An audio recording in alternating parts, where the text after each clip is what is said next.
ठीक है, ये देखना है अपन को। तो मैं ये कहना चाहूंगा कि काफी सारे रिएक्शंस की चीजें हैं। जैसे अपन मैथ्स में कोई टॉपिक पढ़ते हैं, मान लीजिए, तो अपन को एडिशन, सब्ट्रैक्शन, मल्टीप्लिकेशन, तो चाहे ज्योमेट्री करें, एंगल्स को ऐड करना, सब्ट्रैक्ट करना, ज्योमेट्री पढ़ते टाइम भी करना पड़ता है, अलजेब्रा पढ़ते टाइम भी एडिशन सब्ट्रैक्शन करना पड़ता है। तो सारे टॉपिक पढ़ते टाइम अपन को एडिशन सब्ट्रैक्शन मतलब एक बहुत ही बेसिक चीज है। वैसे ही इलेक्ट्रॉनिक डिस्प्लेसमेंट इफेक्ट भी ऑर्गेनिक केमिस्ट्री में बहुत ही बेसिक चीज है। और इसमें अपन को इलेक्ट्रॉनिक डिस्प्लेसमेंट इफेक्ट से ये समझ में आएगा कि मॉलिक्यूल के अंदर इलेक्ट्रॉन शिफ्ट कैसे करना है। और हर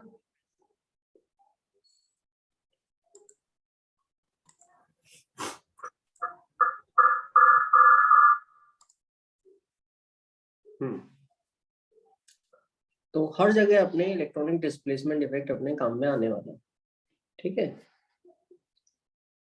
और जैसे मान लीजिए कि कौन सा बॉन्ड आपको ब्रेक करना है और कौन सा बॉन्ड आपको ब्रेक नहीं करना।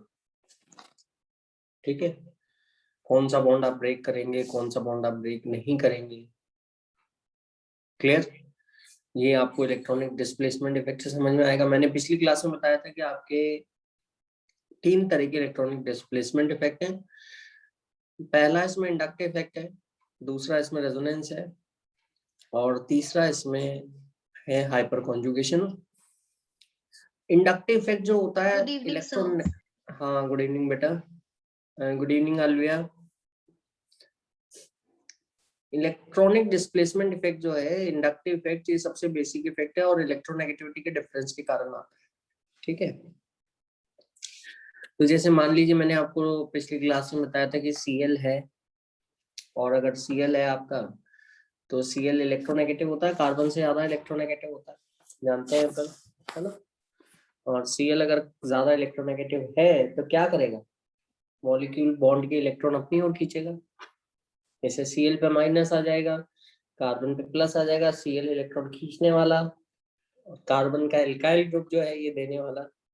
ये सब अपन ने किया था लास्ट टाइम पे। और जितने भी प्लस वाले ग्रुप हैं ये सभी इलेक्ट्रॉन खींचने वाले ग्रुप कहलाते हैं, है ना। माइनस आय मतलब electron withdrawing group, electronegative groups, और इनसे स्टेबिलिटी डिसाइड होती है इनकी।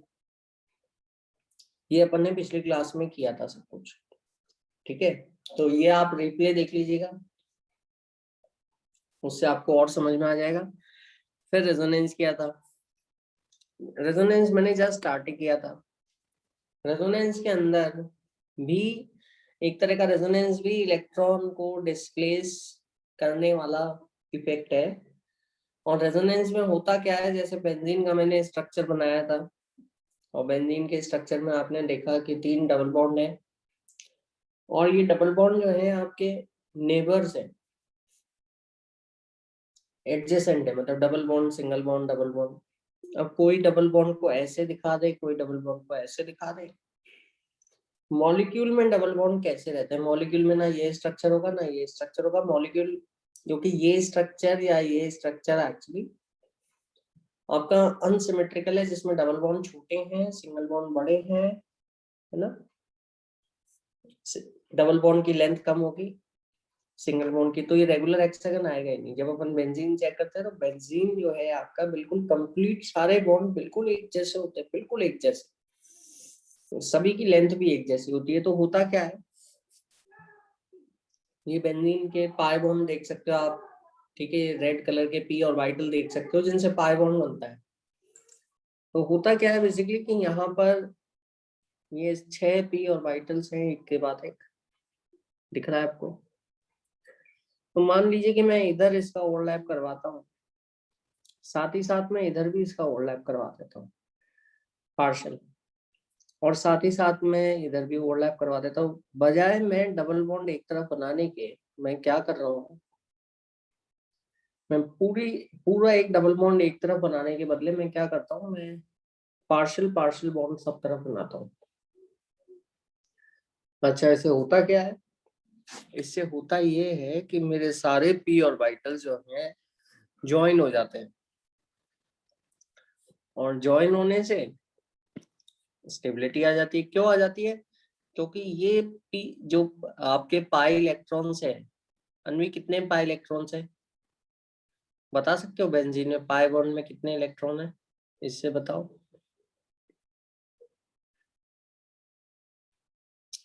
अंशिका कितने पाई इलेक्ट्रॉन से बताओ, अलविया बेंजीन के अंदर बताओ, जरा जल्दी बताओ। सर 6। हाँ, 6 पाई इलेक्ट्रॉन है। Very good. तो 6 पाई इलेक्ट्रॉन अगर मैं बॉन्ड ऐसे एक तरफ बनाता या एक तरफ इधर इधर बनाता, तो वो जो पाई इलेक्ट्रॉन है अपने पाई बॉन्ड में ही रहना पड़ेगा। लेकिन बजाय मैंने एक स्ट्रक्चर पूरी तरह से ये या पूरी तरह से ये सेकंड स्ट्रक्चर या पूरी तरह से फर्स्ट स्ट्रक्चर बनाने के बदले मैंने क्या किया, दोनों का मिला जुला फॉर्म बनाया, जिसमें पाई बॉन्ड पूरी तरह से ना इधर बन रहा है ना इधर बन रहा है, दोनों तरफ बराबर बन रहा है। इससे सारे पाई बॉन्ड जो है आपके मर्ज हो जाएंगे, और जो 6 इलेक्ट्रॉन्स है वो बजाय अपने अपने बॉन्ड में रहने के पूरे मॉलिक्यूल पे आराम से डीलोकलाइज हो जाएंगे। तो ये देखिए, मैंने बेंजीन के ऊपर एक डोनट जैसी ट्यूब बनाई है ऊपर और नीचे, है ना, दिख रहा है? और ये डोनट जैसी जो ट्यूब है ये एक्चुअली बता रही कि सारे जो पी ऑर्बिटल थे आपके डबल बॉन्ड के सब एक हो गए, जुड़ गए। अब जो आपके पाई इलेक्ट्रॉन है, अगर मान लो आप एक इलेक्ट्रॉन को ऐसा कर सको, ऐसा कर तो नहीं सकते, ये बस केवल थॉट एक्सपेरिमेंट है कि मैं एक इलेक्ट्रॉन को पहचान के लिए ब्लू कर देता हूँ। ठीक है, इस फर्स्ट स्ट्रक्चर में वो ब्लू इलेक्ट्रॉन इधर है, सेकंड स्ट्रक्चर में वो ब्लू इलेक्ट्रॉन हो सकता है कि यहाँ पे हो। ठीक है, लेकिन जो डीलोकलाइज स्ट्रक्चर है, ये दोनों ही एक्चुअल स्ट्रक्चर नहीं है। जब तुम एक्चुअल स्ट्रक्चर देखोगे तो वो ब्लू इलेक्ट्रॉन कहाँ है, वो ब्लू इलेक्ट्रॉन पूरी रिंग में कहीं पे भी हो सकता है ना? और कुछ समय बाद चेक करोगे तो फिर से कहीं पे भी हो सकता है। मतलब कहने का ये मतलब वो डीलोकलाइज हो गया। क्यों? क्योंकि लगातार डबल बॉन्ड थे अपने पास, इसलिए double bond single bond double bond, जिससे डीलोकलाइजेशन हो गया। तो इस फिनोमेना को अपन delocalisation of pi electrons, loose electrons को अपन रेजोनेंस कहते हैं। समझ में आया सबके? ये रेजोनेंस कार्बोनेट में भी होती है, कार्बोनेट कैल्शियम कार्बोनेट में जो होता है। आप अलग अलग लो स्ट्रक्चर लिख सकते हैं। कोई बोलेगा देखो कार्बोनेट आपने ऐसे लिखा है, मान लो अंशिका ने कार्बोनेट ऐसे बनाया, बिल्कुल सही बनाया है, कोई गलती नहीं है इसमें, है ना? डबल बॉन्ड तो होता है कार्बोनेट में, और 2 O माइनस रहते हैं, जिससे इसका फॉर्मूला आता है CO3 2-। ठीक है, अनवी ने बोला कि नहीं, मैं तो पाई बॉन्ड मेरे को तो ऐसे बनाना है, इसको O- रखना है, डबल बॉन्ड यहाँ रखना है। अनवी का स्ट्रक्चर भी सही है, बिल्कुल कोई गड़बड़ नहीं है इसमें। और इसी तरह से अलविया ने बोला कि नहीं, पाई बॉन्ड इधर बनाएंगे डबल बॉन्ड, और इधर O- बनाएंगे। देखो तीनों ने बिल्कुल सही बात बोली। जहां तक डबल बॉन्ड का सवाल है, सिंगल बॉन्ड का सवाल है, O- का क्वेश्चन है, बिल्कुल सही लो स्ट्रक्चर लिखे हैं, चाहे अनवी का हो, चाहे अंशिका का हो, चाहे अलविया का हो। ठीक है, लेकिन गड़बड़ कहाँ हुई है? जब तुम एक्चुअल कार्बोनेट का स्ट्रक्चर चेक करोगे तो इन तीनों स्ट्रक्चर में से कोई भी एक्चुअल नहीं है। एक्चुअल स्ट्रक्चर जो है वो इन सब का मिला जुला फॉर्म है। ठीक है, उसमें आपने क्या करा, ये पहले तो सिग्मा बॉन्ड लिख लो, एटम लिख लो, ठीक है,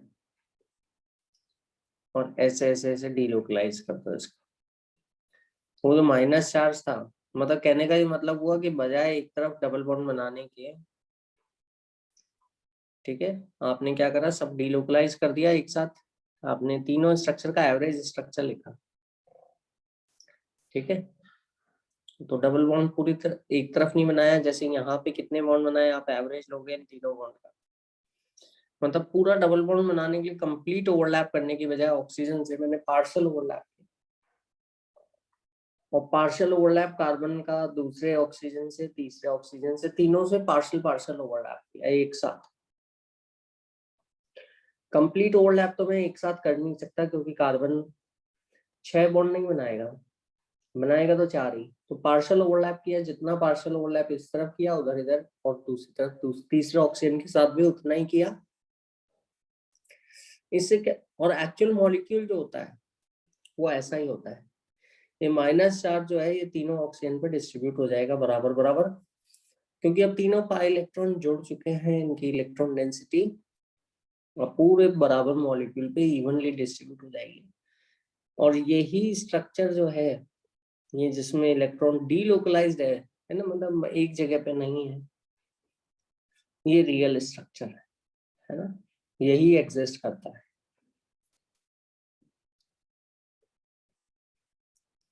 इस रियल स्ट्रक्चर को अपन कहते हैं रेजोनेंस हाइब्रिड। जैसे अपना पोनी होता है ना, अपन डोंकी और हॉर्स का हाइब्रिड होता है। अपन पहली बार अगर देखे तो कंफ्यूज हो जाए उसको,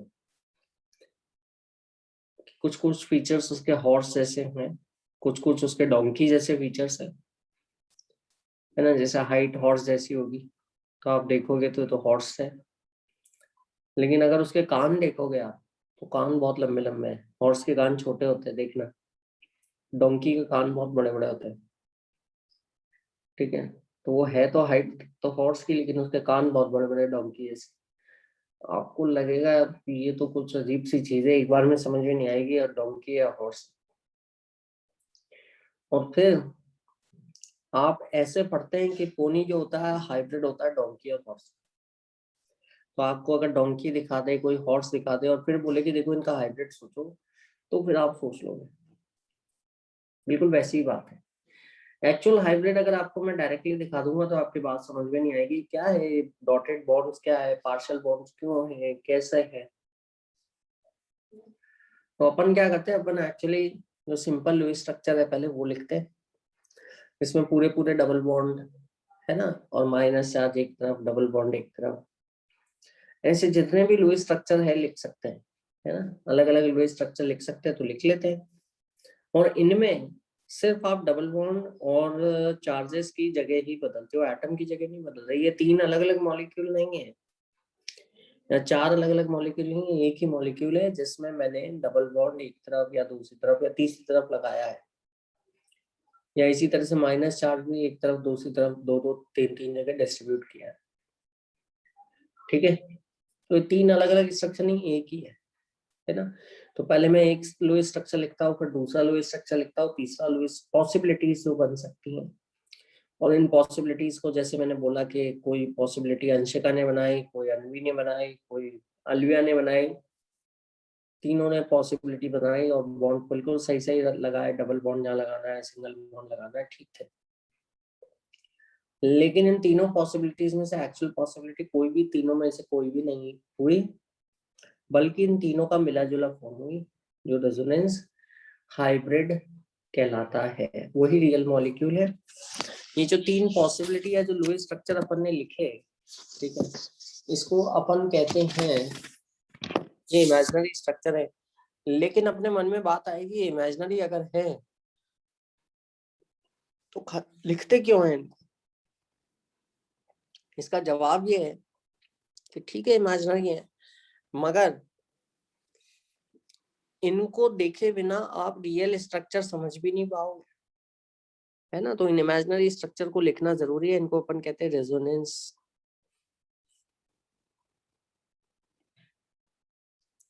स्ट्रक्चर्स। इनको रेजोनेंस स्ट्रक्चर्स बोला जाता है या इनको कैनोनिकल स्ट्रक्चर्स बोला जाता है।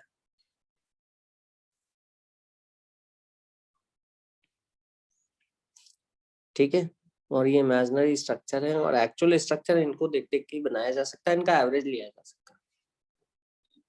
क्या ये बात समझ में आ गई सबके? अंशिका, अनबी, अलविया समझ में आई कि नहीं आई बताओ। पिछली क्लास में रेजोनेंस आपने शायद ना देखा हो, लेकिन बात यही बोली थी मैंने। अनवी समझ में आ रहा है बेटा? Yes sir. अलविया बताओ, स्कूल में पढ़ा रेजोनेंस? जैसे नाइट्रेट आयन है, नाइट्रेट का फॉर्मूला तो ऐसा होता है NO3- होता ऐसा है वो। टोटल चार्ज -1 है क्योंकि 2 माइनस और 1 प्लस है। ठीक है, तो मैं क्या करता हूँ, इसके पॉसिबल रेजोनेंस स्ट्रक्चर बनाने की कोशिश करता हूँ। कोई मेरे को बोलेगा कि डबल बॉन्ड अपन यहाँ लगा दें और इस ऑक्सीजन, तीनों ऑक्सीजन एक जैसे तो हैं ही, इनको माइनस रख दें। कोई मेरे को बोलेगा कि डबल बॉन्ड अपन ऐसा करते हैं, इधर लगा देते हैं, इधर O- और इसको भी O- रख देते हैं। ठीक है, क्लियर, समझ आया? लेकिन एक बात सुन लो बहुत ध्यान से, कि ऐसे मत करना।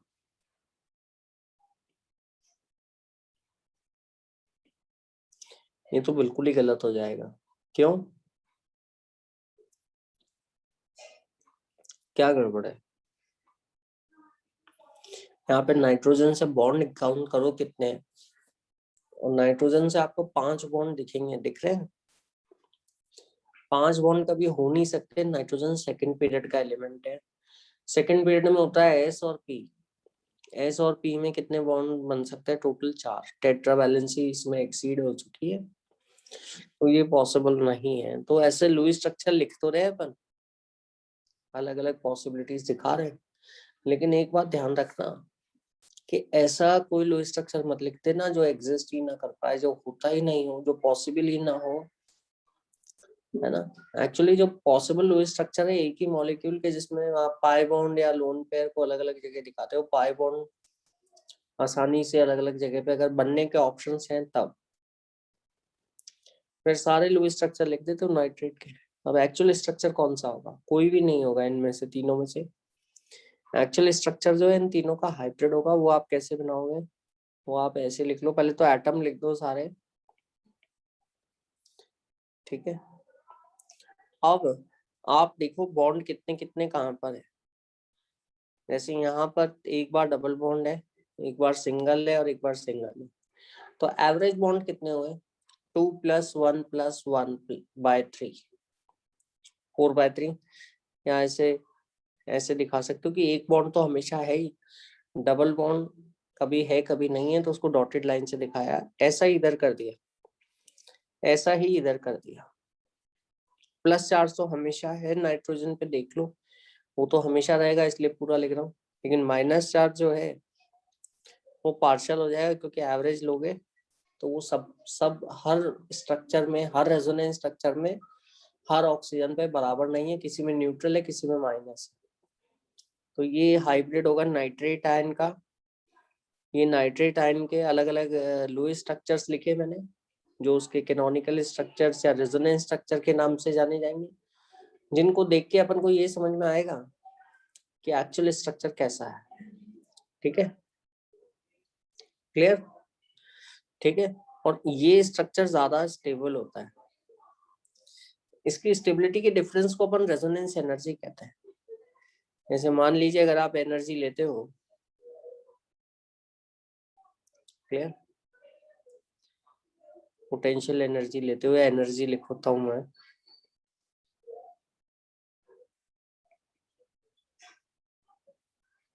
तो आपका ये अलग अलग मॉलिक्यूल्स है। ये पहला रेजोनेंस स्ट्रक्चर, दूसरा हो सकता है ये अलग अलग स्टेबल हो, और तीसरा। अंशिका, इसमें सबसे स्टेबल रेजोनेंस स्ट्रक्चर कौन सा है?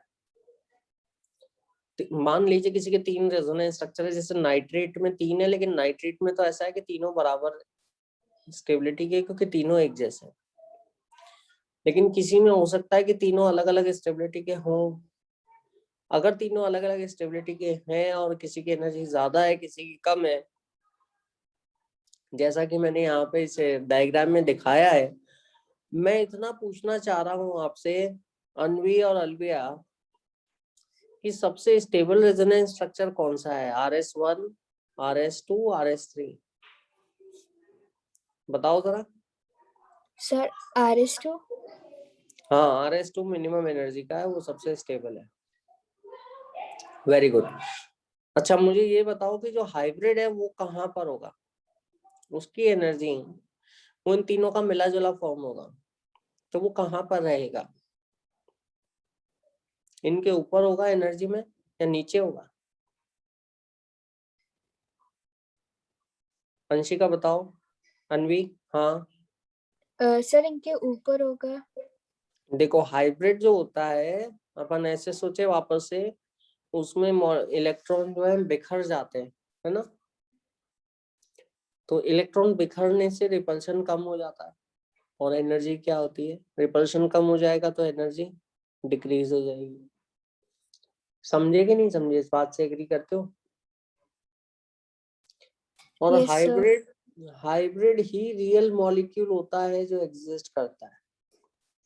ये रेजोनेंस स्ट्रक्चर तो जो अपन बनाते हैं वो है, एक्चुअल मॉलिक्यूल उनका हाइब्रिड फॉर्म होगा, इसकी एनर्जी कम होगी, और इसलिए मॉलिक्यूल हमेशा अपने हाइब्रिड के तौर पे ही एग्जिस्ट करता है। रेजोनेंस स्ट्रक्चर तो अपन ने बनाए एक एक करके, पॉसिबिलिटीज हैं। मॉलिक्यूल जो है वो आपका हाइब्रिड में एग्जिस्ट करेगा, रेजोनेंस स्ट्रक्चर में एग्जिस्ट नहीं करता, वो तो अपनी समझ के लिए बनाते हैं। तो कहने का मतलब ये हुआ कि जो हाइब्रिड है उसकी एनर्जी कम होगी, नीचे होगा हाइब्रिड, रेजोनेंस हाइब्रिड। ठीक है, क्लियर? ये रेजोनेंस हाइब्रिड की एनर्जी है, और जो कम है, और जो अपन ने इमेजिनरी स्ट्रक्चर लिखे, जो सबसे स्टेबल रेजोनेंस स्ट्रक्चर है और हाइब्रिड की एनर्जी का अंतर, ये रेजोनेंस एनर्जी कहलाता है। रेजोनेंस एनर्जी समझ आया?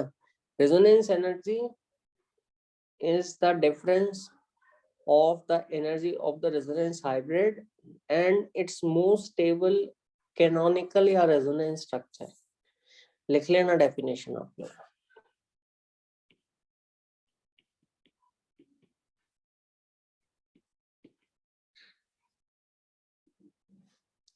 RE resonance energy is the difference of the energy of resonance hybrid minus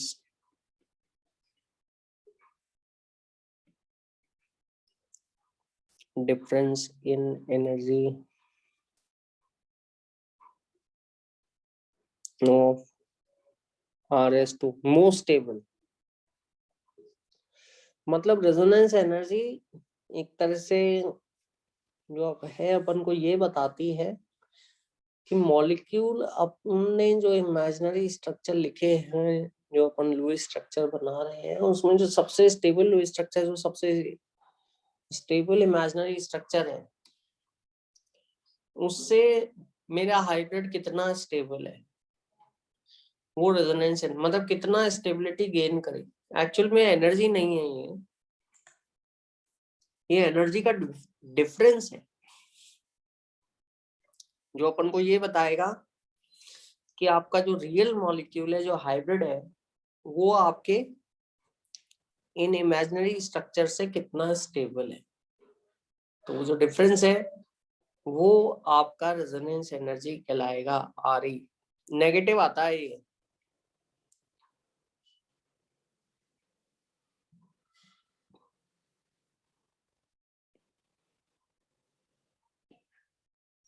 example के तौर पे अगर आप बेंजीन देखोगे,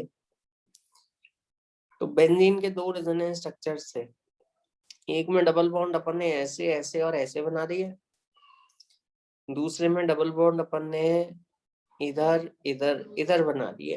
दोनों सेम एनर्जी के थे, क्योंकि दोनों में एक ही तरह के डबल बॉन्ड है। और जो हाइब्रिड है उसमें जो है ये सारे डबल बॉन्ड डीलोकलाइज्ड है।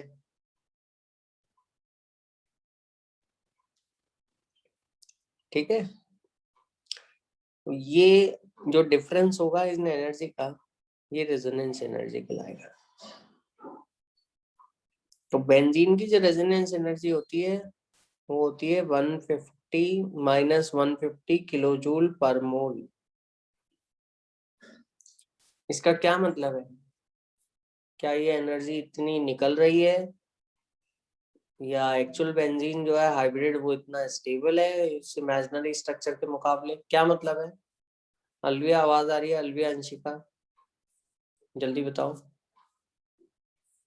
हाँ अनवी बताओ मेरे को थोड़ा सा।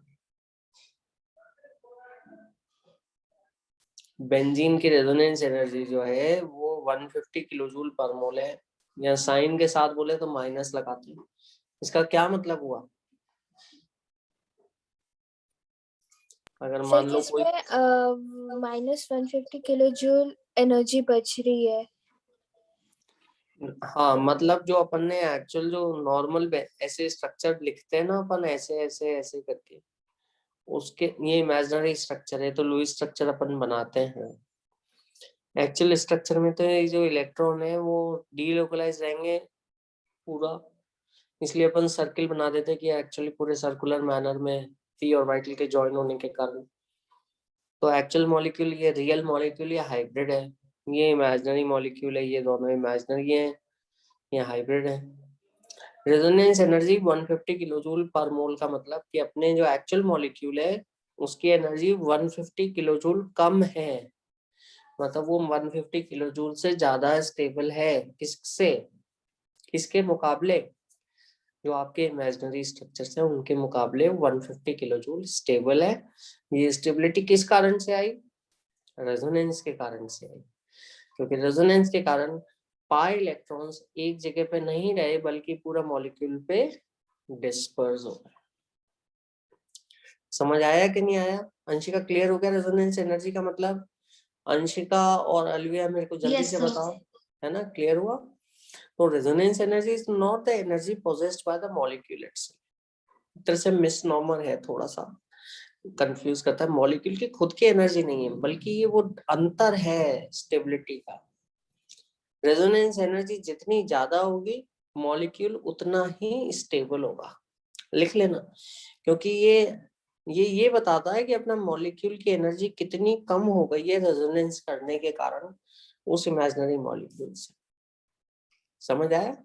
तो रेजोनेंस एनर्जी जितनी ज्यादा है, मान लो रेजोनेंस एनर्जी कुछ है वैल्यू एक्स, तो अपना हाइब्रिड जो है ये वाला नीचे रहेगा, है ना? ये हाइब्रिड है, इसकी एनर्जी कुछ हो गई कम आ रही है नीचे, मतलब कम एनर्जी है और स्टेबल ज्यादा है। मान लो किसी की रेजोनेंस एनर्जी बहुत ज्यादा है तो वो उसका हाइब्रिड और भी कम एनर्जी का होगा और वो और भी लोअर एनर्जी पे रहेगा, है ना? दिख रहा है ये हाइब्रिड, और वो और भी ज्यादा स्टेबल कहलाएगा। तो जितनी ज्यादा रेजोनेंस एनर्जी होगी हाइब्रिड अपने रेजोनेंस स्ट्रक्चर से उतना ही ज्यादा स्टेबल रहेगा, लोअर एनर्जी का रहेगा। समझ आया कि नहीं आया? ये तीन अलग अलग मॉलिक्यूल नहीं लिखे हैं मैंने, ये बस एक ही मॉलिक्यूल में एक बार इलेक्ट्रॉन इधर कर दिए, एक बार इधर कर दिए, और एक बार सब तरफ कर दिए, घुमा दिए एक साथ, तो वो हाइब्रिड कहलाया। हाइब्रिड ज्यादा स्टेबल होता है इमेजिनरी स्ट्रक्चर के मुकाबले। ठीक है, ये रेजोनेंस एनर्जी का कंसेप्ट है। आगे अपन चलते हैं।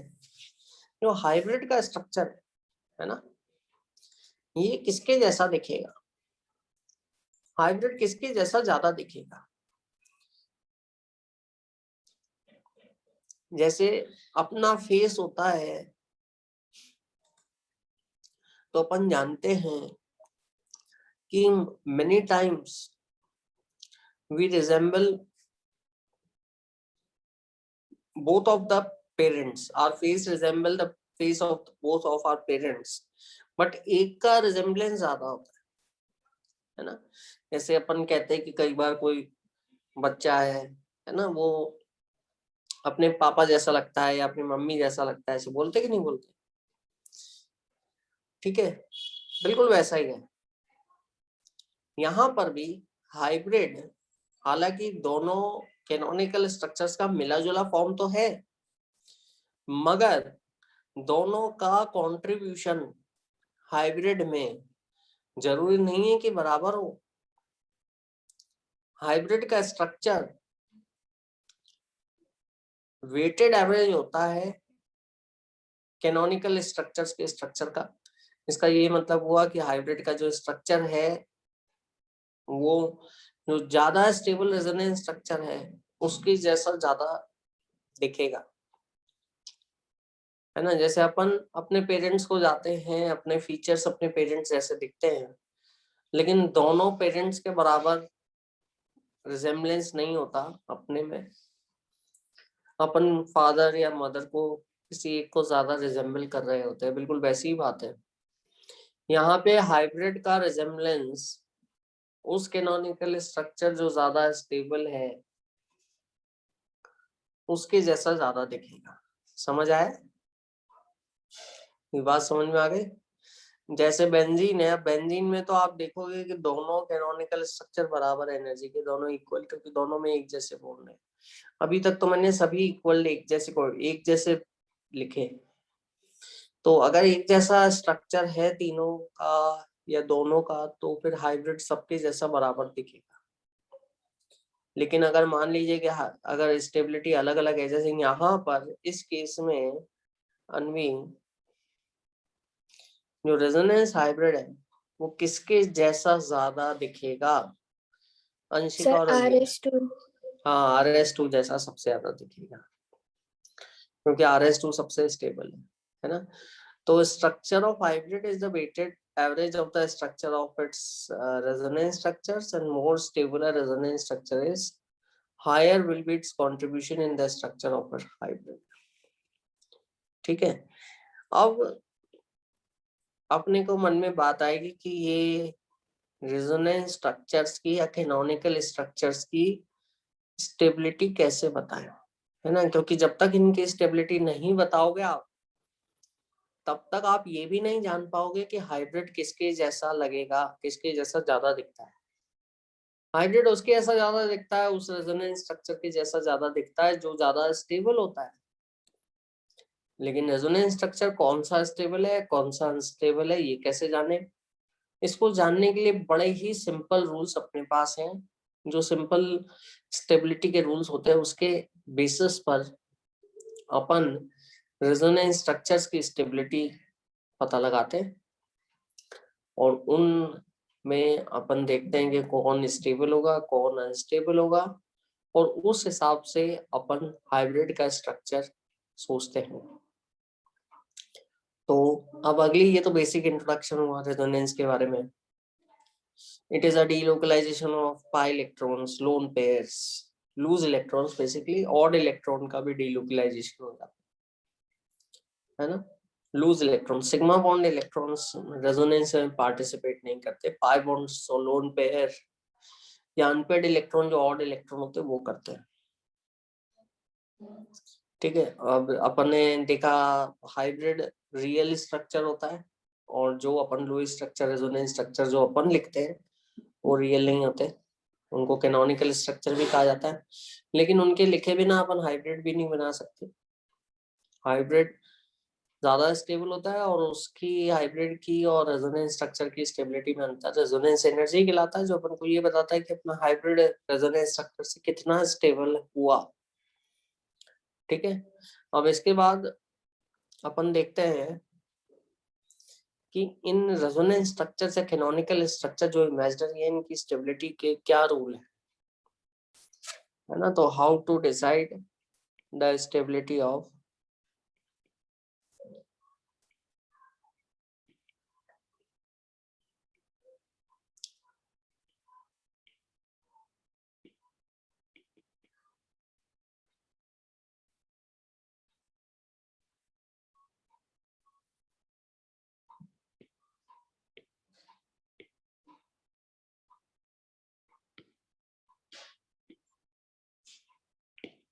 अंशिका, अलविया, समझ में आ रहा है बेटा?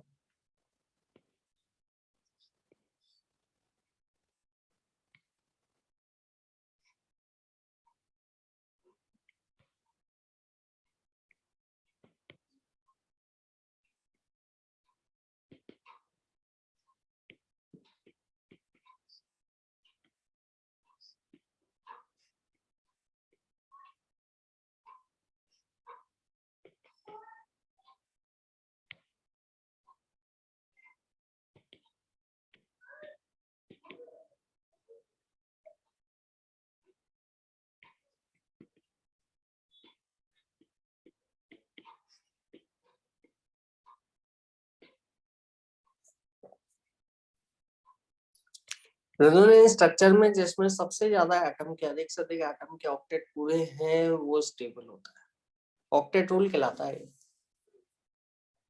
समझ गए? सेकंड पॉइंट या फर्स्ट पॉइंट का एग्जांपल ले लेते हैं अपन पहले।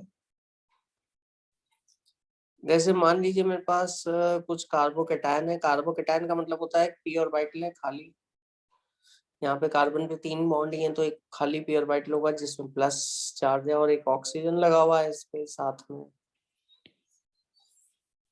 तो यहाँ रेजोनेंस संभव है। अब रेजोनेंस करना कैसे? अपनी ये जो इलेक्ट्रॉन है सी प्लस के, ये ऑक्सीजन के पास लोन पेयर ले लेंगे अपने ऊपर। इलेक्ट्रॉन का मूवमेंट अपन लोन पेयर का एरो से दिखाते हैं, एक कंप्लीट एरो। इलेक्ट्रॉन कहाँ से कहाँ जा रहे हैं उधर अपन एरो लगाते हैं, है ना। रेजोनेंस स्ट्रक्चर के बीच में डबल हेडेड एरो लगाते हैं अपन, और इसको अपन ऐसे लिखा, देखो ये CH2 है, वो O के जो इलेक्ट्रॉन है वो इधर आ गए। ये लोन पेयर है, ये प्लस आ गया, ठीक है, और ये CH3 आ गया, ठीक है, समझ गए। तो ये भी एक लो स्ट्रक्चर बन गया क्योंकि O ने लोन पेयर दिया है। कोऑर्डिनेट बॉन्ड बना दो इसको, तो O पे प्लस आ गया, एक ही लोन पेयर दिखाया फिर मैंने। ये है स्ट्रक्चर, रेजोनेंस स्ट्रक्चर पहला, और ये है दूसरा रेजोनेंस स्ट्रक्चर। अब हाइब्रिड जब बनाओगे तो सारे एटम लिख लो पहले, तो सिग्मा बॉन्ड लिख लो, ठीक है, CH2 वो CH3। अब यहाँ पे डबल बॉन्ड कभी है कभी नहीं है। जो प्लस चार्ज है वो कार्बन पे आ रहा है और नहीं भी है, तो एवरेज लोगे, देखो यहाँ पे तो है और यहाँ पे नहीं है, तो एवरेज लोगे तो डेल्टा प्लस। इधर ऑक्सीजन पे भी जो प्लस चार्ज है, इस पे न्यूट्रल है पहले वाले में, दूसरे में प्लस चार्ज है, देखो, तो यहाँ पे भी डेल्टा प्लस, ठीक है। ये रेजोनेंस हाइब्रिड है।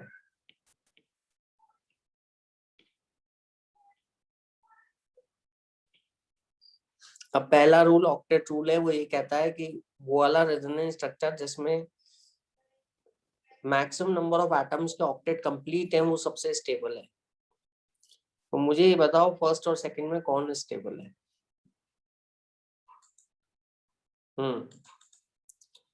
अंशिका समझ में आ गया क्वेश्चन? फर्स्ट और सेकंड में कौन स्टेबल है?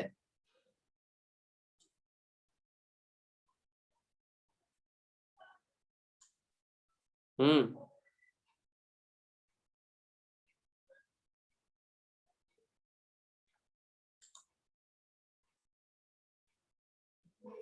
कौन बता रहा है? अंशिका ट्राई करो, जल्दी से बताओ मेरे को। अंशिका बता रहे हो?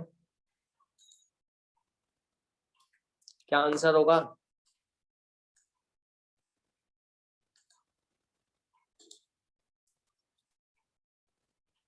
अनवी बताओ। Sir second. कौन ज्यादा स्टेबल है? क्यों? बिल्कुल सही बोला, मोर स्टेबल, और ये लेस स्टेबल। हाँ, कैसे बोला अनवी? सर क्योंकि मैंने इसका रेजोनेंस हाइब्रिड देखा, तो जो उसका स्ट्रक्चर था और सेकंड स्ट्रक्चर में थोड़ी सिमिलैरिटीज थी, इसलिए। हाँ, और वैसे भी देख सकते हैं, जरूर नहीं कि हाइब्रिड देखो पहले से देख के भी हाइब्रिड उसके जैसा बना सकते। देखो जो पहला रूल है वो क्या है? ऑक्टेट रूल है। पहला रूल ऑक्टेट रूल है, जो अपन को ये बताता है कि वो वाला रेजोनेंस स्ट्रक्चर जिसमें मैक्सिमम नंबर के एटम के ऑक्टेट पूरे हैं वो सबसे स्टेबल होगा। तो यहाँ देखो, यहाँ 8 इलेक्ट्रॉन है ऑक्सीजन पे, कार्बन पे 4 बॉन्ड है, 8 इलेक्ट्रॉन है, इधर ऑक्टेट पूरा नहीं है, दिख रहा है? Yes CH2 sir. प्लस का ऑक्टेट पूरा नहीं है, क्यों? क्योंकि कितने बॉन्ड है? 3 बॉन्ड है। अब अगर अपने पास 3 बॉन्ड है तो 6 इलेक्ट्रॉन है, ऑक्टेट पूरा कहाँ से होगा? लेकिन इस स्ट्रक्चर में, सेकंड स्ट्रक्चर में सभी एटम्स का ऑक्टेट कंप्लीट है। देखिए हर कार्बन से 4 4 बॉन्ड हो गए, तो 8 इलेक्ट्रॉन हो गए तो ऑक्टेट पूरा हो जाएगा। और ऑक्सीजन पे भी अगर आप देखोगे तो 3 तो बॉन्ड है और एक लोन पेयर है, तो 3 बॉन्ड में 6 इलेक्ट्रॉन और एक लोन पेयर में 2 इलेक्ट्रॉन, तो मतलब 8 इलेक्ट्रॉन्स कंप्लीट है। तो रूल नंबर 1 ये कहता है कि वो वाला रेजोनेंस स्ट्रक्चर जिसमें मैक्सिमम नंबर ऑफ एटम के octet are complete is the most stable one. ठीक है, तो सेकंड वाला is more stable than the first वाला। और जो हाइब्रिड है वो सेकंड वाले के जैसा ज्यादा दिखेगा, जिसमें प्लस ओ पे है तो ये डेल्टा प्लस ज्यादा होगा, डेल्टा डेल्टा डैश प्लस ज्यादा होगा डेल्टा प्लस से। समझ गए? आ रहा है कि नहीं आ रहा समझ में? अलविया समझ में आया बेटा? अंशिका ठीक है। फिर अगला पॉइंट ये है कि वो वाला रेजोनेंस स्ट्रक्चर जिसमें मैक्सिमम नंबर ऑफ बॉन्ड्स हो वो भी स्टेबल है। वो और ये वाला एक ही बात है। ठीक है, maximum number of atoms with complete octet,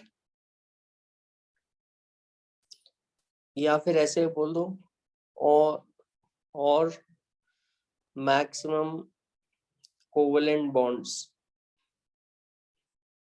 इसी में ऐड कर देता हूं मैं, इज मोस्ट स्टेबल। इसमें मैक्सिमम कोवेलेंट बॉन्ड होंगे वो सबसे ज्यादा स्टेबल है। इसको भी आप ऐसे ही सोच सकते हो कि बॉन्ड बनने से एनर्जी रिलीज हो जाती है, बॉन्ड बनना है एक्सोथर्मिक, तो जिसमें मैक्सिमम कोवेलेंट बॉन्ड है वो सबसे स्टेबल है। ठीक है, ये आपका।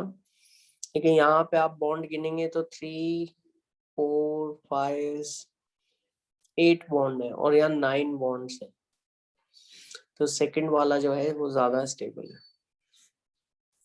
समझ में आया कि नहीं आया सभी को? आई होप ये क्लियर है। अनवी समझ में आया बेटा? Yes Alviya, sir. अलविया, अंशिका। ठीक है, तो इससे अपन अब ये किसके जैसा ज्यादा दिखेगा, इसमें प्लस क्या कार्बन डेल्टा प्लस और ऑक्सीजन पे दोनों पे बराबर रहेगा या कहीं ज्यादा रहेगा? ऑक्सीजन पे डेल्टा प्लस ज्यादा रहेगा, क्योंकि ऑक्सीजन ये जो स्ट्रक्चर है ये इसके को ज्यादा रिजेंबल करेगा। ठीक है, अगला पॉइंट एक चार्जेस के बारे में। तो चार्जेस के बारे में अपन यही कहना चाहेंगे कि जो न्यूट्रल कैनोनिकल स्ट्रक्चर है वो ज्यादा स्टेबल होगा चार्ज के मुकाबले। ये तो एक जनरल बात है, जनरल प्रिंसिपल है जो अपन फिजिक्स में भी लगाते हैं ना, कि न्यूट्रल स्ट्रक्चर की स्टेबिलिटी ज्यादा रहेगी चार्ज के मुकाबले। ठीक है, और neutral canonical structure is more stable than the charge वाला।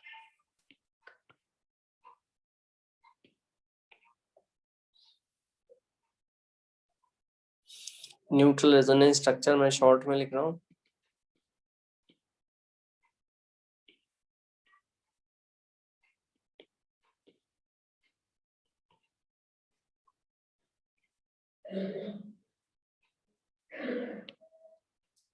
Is more stable than the charge वाला। ना चार्जेस आएंगे तो एनर्जी बढ़ जाती है, तो अपन को मालूम है ही। लेकिन अगर चार्ज रेजोनेंस स्ट्रक्चर है तो उसमें अपन स्टेबिलिटी कैसे डिसाइड करें, है ना? तो उसमें चार्ज रेजोनेंस स्ट्रक्चर में stability of charged resonance structure will increase if charge resonance structure की स्टेबिलिटी, अगर चार्ज आता है तो, वरना न्यूट्रली स्टेबल है। और अगर चार्ज की बात करें तो चार्ज अगर आता है तो stability of the charge resonance structure will increase if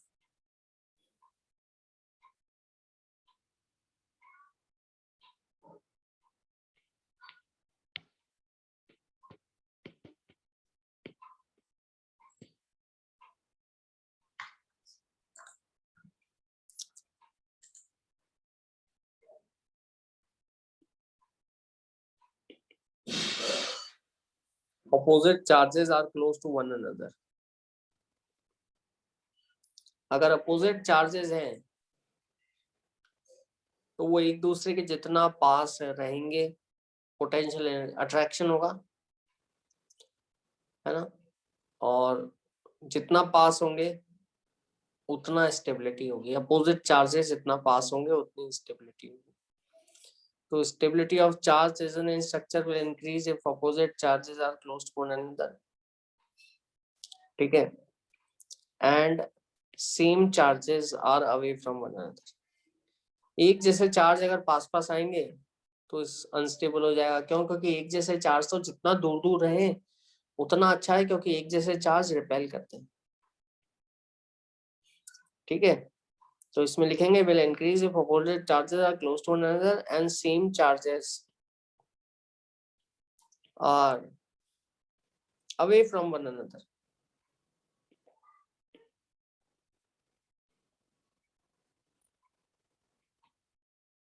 एक दूसरे से जितना दूर हो सेम चार्जेस उतनी स्टेबिलिटी होगी, ऑपोजिट चार्जेस जितना पास पास हो उतनी स्टेबिलिटी होगी, ठीक है। और नेगेटिव चार्ज होगा वो स्टेबल होता है इलेक्ट्रोनेगेटिव एटम पे। नेगेटिव चार्ज अगर है और वो रेजोनेंस करके अलग अलग जगह पे शिफ्ट हो रहा है, तो जहां पर वो इलेक्ट्रोनेगेटिव एटम पे ज्यादा इलेक्ट्रोनेगेटिव एटम पे है वो स्ट्रक्चर ज्यादा स्टेबल होगा, is more stable on electronegative atom. ये तो अपन जानते हैं कि जैसे माइनस है तो वो FeCl पे ज्यादा स्टेबल होता है बजाय कार्बन के, क्यों? क्योंकि हैलोजेंस है, ये ज्यादा इलेक्ट्रोनेगेटिव एटम होता है। और negative charge is more stable on electronegative atom. इसी तरह से पॉजिटिव चार्ज अगर हो is more stable on less electronegative, बोलो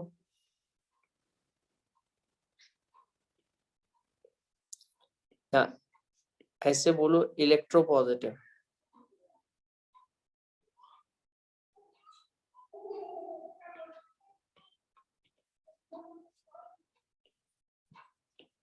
तो पॉजिटिव चार्ज अगर है तो वो इलेक्ट्रोपॉजिटिव एटम पे ज्यादा स्टेबल होगा या लेस इलेक्ट्रोनेगेटिव एटम पे स्टेबल होगा, समझ गए? नेगेटिव चार्ज ज्यादा इलेक्ट्रोनेगेटिव एटम पे और पॉजिटिव चार्ज कम इलेक्ट्रोनेगेटिव एटम पे स्टेबल होगा। इन सभी रूल से अपन स्टेबिलिटी निकालते हैं, समझ गए? अंशिका, अलविया, अनवी, समझ में आ रहा है कि नहीं आ रहा? इन सभी रूल्स को पढ़ के अपन स्टेबिलिटी निकालते हैं, देखते हैं कि कौन सा कैनोनिकल स्ट्रक्चर ज्यादा स्टेबल होगा, कौन सा कम स्टेबल होगा, ठीक है, और उस हिसाब से अपन सोचते हैं। जैसे एग्जांपल के तौर पे मान लीजिए मैं ऐसा करता हूं,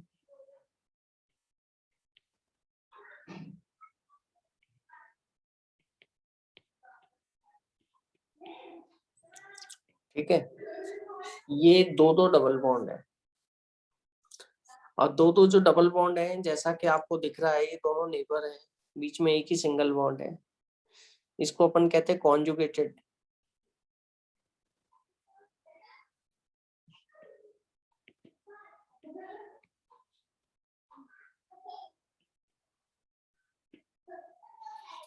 कॉन्जुगेटेड पाई बॉन्ड, ये डबल बॉन्ड, ये सिंगल बॉन्ड। अच्छा, ये दोनों एटम के एक बॉन्ड के दोनों तरफ सिंगल बॉन्ड के दोनों तरफ डबल बॉन्ड है, दिख रहा है अपन को? सभी को दिख रहा होगा। अनवी बताओ, अलविया, अंशिका। Yes sir. ऐसे सिस्टम को अपन कॉन्जुगेटेड कहते हैं, डबल सिंगल डबल। मतलब इसका पी ऑर्बिटल और इसका पी ऑर्बिटल दोनों पड़ोसी हैं, है ना, नेबर्स हैं, और तो इनके बीच में ओवरलैप अगर हो जाएगा तो वो ओवरलैप जो है पी ऑर्बिटल्स का ब्रिज की तरह काम करेगा। और जो सी डबल बॉन्ड का जो पाई बॉन्ड है या कार्बन कार्बन डबल बॉन्ड का जो पाई बॉन्ड है उसके इलेक्ट्रॉन उस ब्रिज के ओवरलैप के थ्रू स्प्रेड हो जाएंगे। लेकिन एक चीज और है कि एक तरफ जो है आपका इलेक्ट्रोनेगेटिव एटम बैठा हुआ है ऑक्सीजन, इलेक्ट्रॉन डीलोकलाइज होंगे, लेकिन डीलोकलाइजेशन का जो डायरेक्शन है वो एक और होगा ऑक्सीजन की तरफ। क्यों? क्योंकि ऑक्सीजन ज्यादा इलेक्ट्रोनेगेटिव एटम है। तो मैं ऐसा करता हूँ रेजोनेंस स्ट्रक्चर लिखने के लिए, अच्छा इलेक्ट्रॉन उतने ही रखने हैं, ये बात ध्यान रखना। ऐसा मत करना कि आप इलेक्ट्रॉन बढ़ा दो, ये नहीं करना। अपन को उन्हीं इलेक्ट्रॉन्स को अलग अलग जगह शिफ्ट करना है, अगर हो सकते हैं तो। जबरदस्ती भी शिफ्ट नहीं करना। जहाँ कॉन्जुगेशन नहीं है, जैसे ये आइसोलेटेड है, यहाँ पे रेजोनेंस नहीं होगी, ये अपन को पता चल जाता है। देखिए ये मैं लिख रहा हूँ, यहाँ पे CH2 है और यहाँ पे C डबल बॉन्ड OH, यहाँ रेजोनेंस नहीं होगी। देखिए क्योंकि यहाँ पे पाई बॉन्ड है, फिर ये एक सिंगल बॉन्ड, ये सिग्मा बॉन्ड है सारे इस पे, फिर एक और बॉन्ड है, फिर पाई बॉन्ड जो है उससे बहुत दूर अगले एटम पे, तीसरे एटम पे। पहले एटम पे पाई बॉन्ड है, दूसरे पे सिग्मा बॉन्ड है, तीसरे पे। जाहिर सी बात है कि जो टिक वाले कार्बन एटम है जिन पे मैंने टिक कर रखा है, ये दोनों नेबर नहीं है।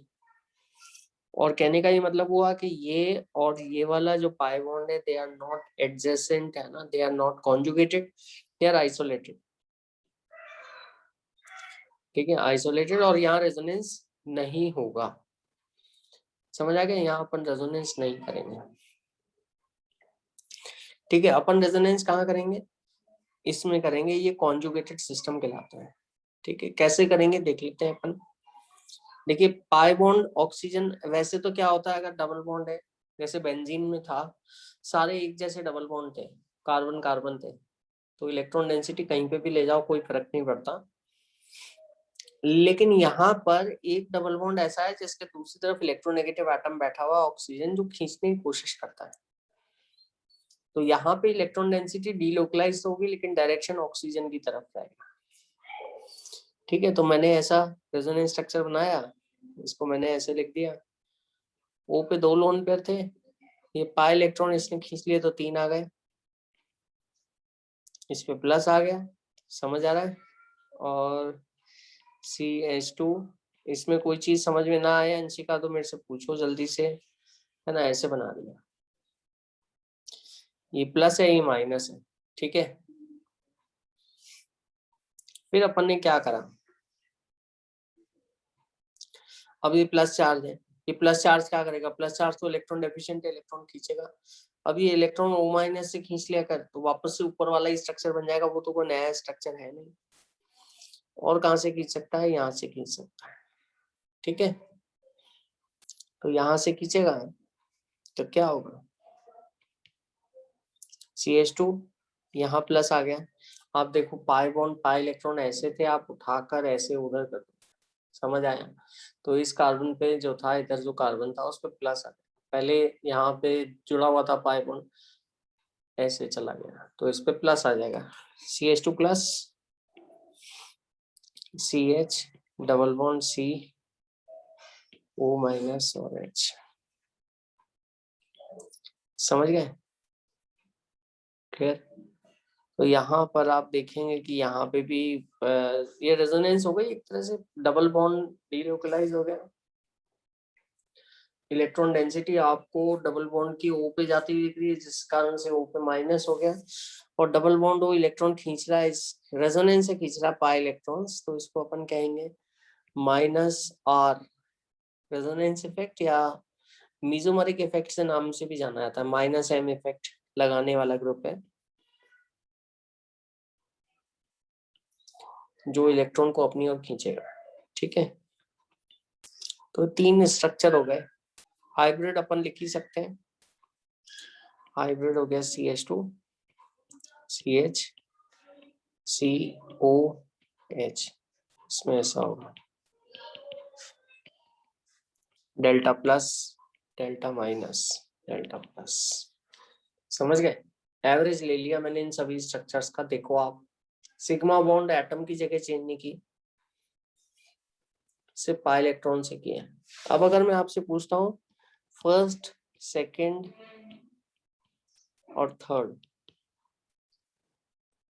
दिख रहा है?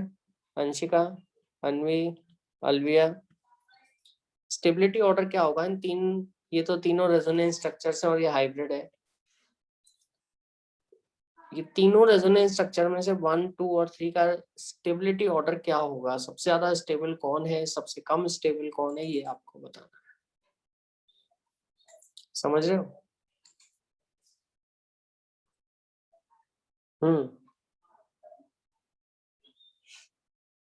बताओ जल्दी से, कौन बता रहा है मेरे को? अनवी बताओ जल्दी।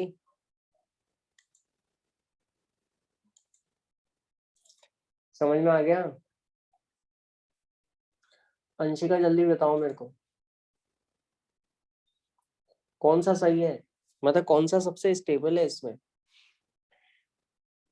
ऊपर वाले रूल पढ़ो जल्दी से। Sir third.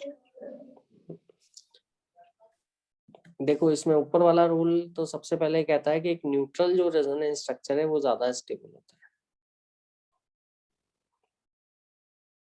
समझ गए? न्यूट्रल रेजोनेंस स्ट्रक्चर ज्यादा स्टेबल है किसके मुकाबले? चार्ज वालों के मुकाबले। न्यूट्रल रेजोनेंस स्ट्रक्चर कौन सा है इन तीनों में से बताओ?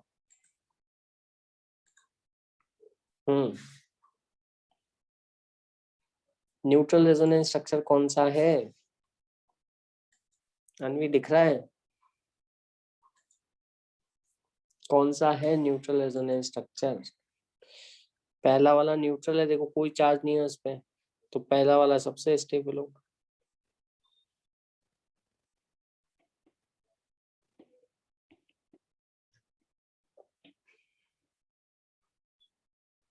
न्यूट्रल है ना सब, डबल बॉन्ड ओ भी है पूरा, कार्बन पे भी डबल बॉन्ड पूरे हैं, तो वो सबसे स्टेबल है।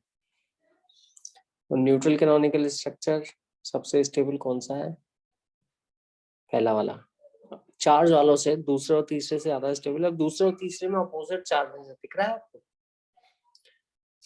और स्टेबिलिटी के लिए अपोजिट चार्जेस कैसे होने चाहिए? पास पास होने चाहिए, क्योंकि उनमें अट्रैक्शन होता है। तो कौन सा स्टेबल है? दूसरा वाला ज्यादा स्टेबल है किससे? तीसरे वाले से। क्यों? क्योंकि अपोजिट चार्जेस दूर दूर हो गए।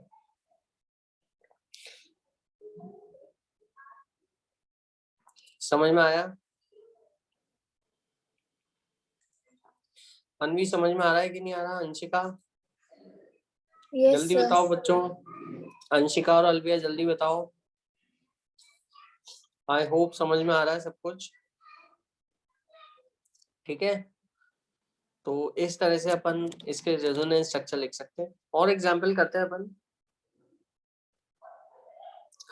आप ऐसा कैसे रेजोनेंस स्ट्रक्चर इसका भी बना सकते हैं। अच्छा, इसको रेजोनेंस से खींचने वाले को माइनस आर इफेक्ट कहते हैं। रेजोनेंस से जो खींच रहा है, इलेक्ट्रॉन विड्रॉ कर रहा है पाई इलेक्ट्रॉन्स को, तो ये बॉक्स में जो एल्डिहाइड है पाई इलेक्ट्रॉन्स को विड्रॉ कर रहा है, तो ये माइनस आर वाला ग्रुप कहलाएगा। ऐसे ही अपन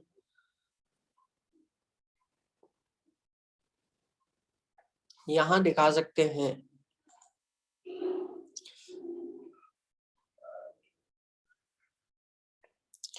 इसमें भी आप ऐसे ही रेजोनेंस स्ट्रक्चर लिख सकते हैं, ठीक है? जैसे पहले तो O माइनस बना दो आप। वो है ना, पाई इलेक्ट्रॉन को खींचेगा, C पे प्लस आ जाएगा, ऐसे सोचो आप। अब C पे जो प्लस है वो क्या होगा? पास में आगे उसके और पाई बॉन्ड लगे हुए हैं, ठीक है? वो अपने अगले पाई बॉन्ड को खींचेगा। तो O माइनस CH, यहाँ डबल बॉन्ड आया, ठीक है? यहाँ पे प्लस आ गया, ठीक है?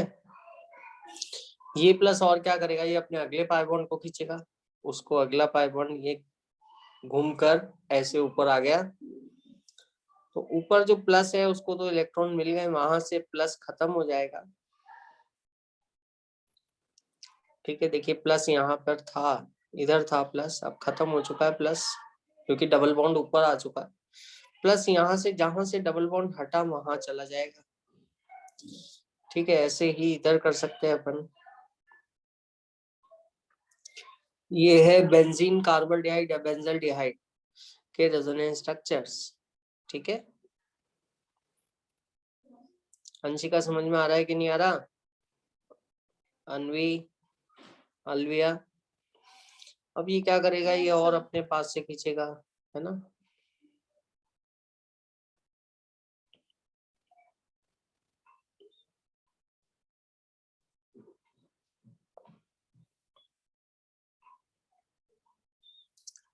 ये बेंजल्डिहाइड के रेजोनेंस स्ट्रक्चर्स हैं और फिर ये डबल बॉन्ड वापस से बन जाएगा। अपन को लगेगा ये तो स्ट्रक्चर एक जैसे ही है लास्ट वाले स्ट्रक्चर, लेकिन अपन को ये देखना है कि they are not same. Actually इनमें बेंजीन अलग है, देखो बेंजीन में भी तो रेजोनेंस हो रही होगी, तो उसके डबल बॉन्ड इधर या इधर दिखाने पड़ेंगे अपन को, ठीक है। तो ये ऐसे आएगा, ये इसका हाइब्रिड हो गया। अच्छा, प्लस चार्ज नोटिस कीजिए पूरी रिंग पे सब जगह नहीं आया, कहाँ पर लगाया मैंने, वो हर रेजोनेंस स्ट्रक्चर को देखना है ध्यान से, ऑर्थो पे, मेटा पे, पैरा पे, कहाँ पे लगाया वो देखना है, ठीक है। तो ये रेजोनेंस स्ट्रक्चर्स अपन, ये पाई इलेक्ट्रॉन इसने खींचे, क्यों खींचे, क्योंकि ऊपर ओ लगा हुआ है जो कि ज्यादा इलेक्ट्रोनेगेटिव है, जो खींचेगा इससे, और इस कारण से इलेक्ट्रॉन विड्रॉइंग ग्रुप हो गया, तो माइनस आर लगाने वाला ग्रुप होगा, ठीक है। या इसको माइनस मीजोमरिक इफेक्ट भी कहते हैं, माइनस एम इफेक्ट वाला ग्रुप। इसी तरह से अपन एक और रेजोनेंस स्ट्रक्चर देखते हैं, एक ऐसे कंपाउंड का जो अपन सभी लोग जानते हैं, अपने घर में इस्तेमाल होता है वो, and that is phenol. Phenol आप लोग जानते हैं, इस फिनॉल को अपन कहते हैं फिनाइल, ठीक है। और इसका स्ट्रक्चर होता है, नाम से ही पता पड़ रहा है, ऑल मतलब अल्कोहल ग्रुप है, और इसमें OH होता है बेंजीन रिंग पर, ठीक है, ऐसे। तो क्या करेंगे अपन, अब यहाँ पे अगर आप देखेंगे तो ये लोन पेयर है ना, ऑक्सीजन का लोन पेयर। अब ऊपर तो इलेक्ट्रॉन जा नहीं सकते, ऑक्सीजन के बॉन्ड पूरे हैं, लोन पेयर पूरे हैं। हाँ, लोन पेयर ऐसे इलेक्ट्रॉन है जो लूजली अवेलेबल है, मतलब लोन पेयर के इलेक्ट्रॉन आसानी से दिए जा सकते हैं किसी को भी, लेकिन उसके पास लोन पेयर है और जगह नहीं है और लेने की, क्योंकि 8 इलेक्ट्रॉन पूरे हैं। हाँ, लेकिन उसके लोन पेयर क्योंकि आइडियल पेयर ऑफ इलेक्ट्रॉन है, वो शेयर कर सकता है बॉन्ड बनाने के लिए, तो अपन यहाँ पर खींचेगा नहीं ऑक्सीजन, है ना, वहां खींच रहा था, आप देखिए यहाँ पे खींचा इसने, यहाँ पे लोन पेयर देगा, देखिए ऐसे। अब इस कार्बन ने कितने बॉन्ड बना रखे हैं, ये देखिए कितने बॉन्ड है, 4। जब उधर से इलेक्ट्रॉन आ रहे हैं तो 5 बॉन्ड तो बनेंगे नहीं कार्बन से, किसी ना किसी को हटना पड़ेगा उन आने वाले बॉन्ड को अकोमोडेट करने के लिए, तो ये ऐसे शिफ्ट हो जाएगा इधर, तो ये ऐसे हो गया OH, मैं यहाँ पर बनाऊंगा, ध्यान से देखना, हर छोटी छोटी बात ध्यान से देखना, ठीक है, सब हर बात बहुत इंपॉर्टेंट है, ठीक है। कहाँ पे चार्ज लगाना है, किस पे बॉन्ड हटाना है, एरो का पॉइंट कहाँ करना है, समझ में आ रहा है अनवी, अंशिका, अलविया?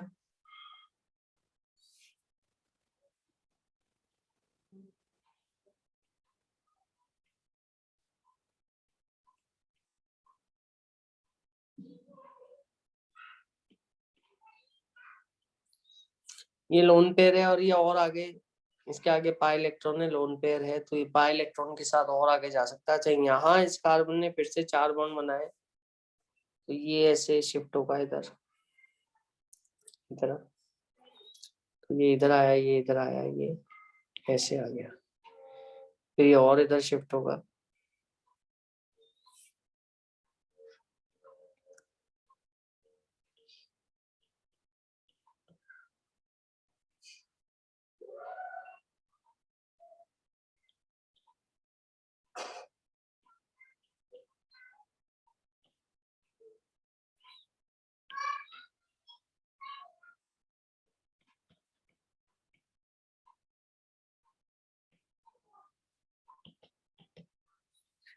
ये ऐसे फिनोल के रेजोनेंस स्ट्रक्चर हो गए। और देखा जाए तो ये इलेक्ट्रॉन दे रहा है ना, तो इसको अपन कहेंगे प्लस आर इफेक्ट या प्लस एम इफेक्ट।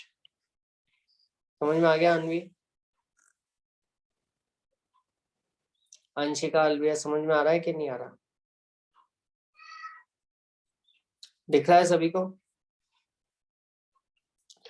तो ये फिनॉल के रेजोनेंस स्ट्रक्चर है। फिनॉल जो है इस तरह से अपने इलेक्ट्रॉन देता है।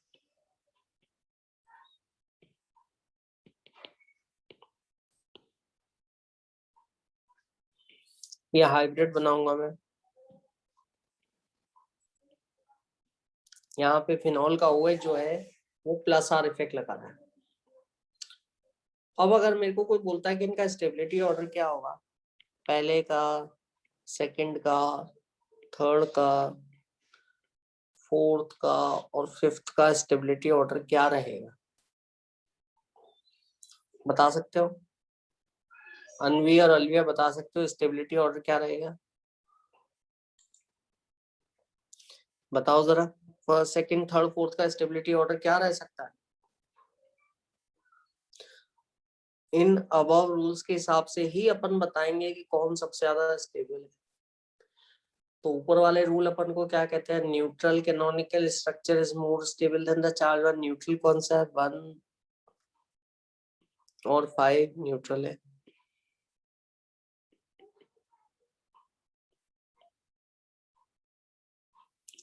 वन और 5 न्यूट्रल है, दोनों की स्टेबिलिटी बराबर है ना?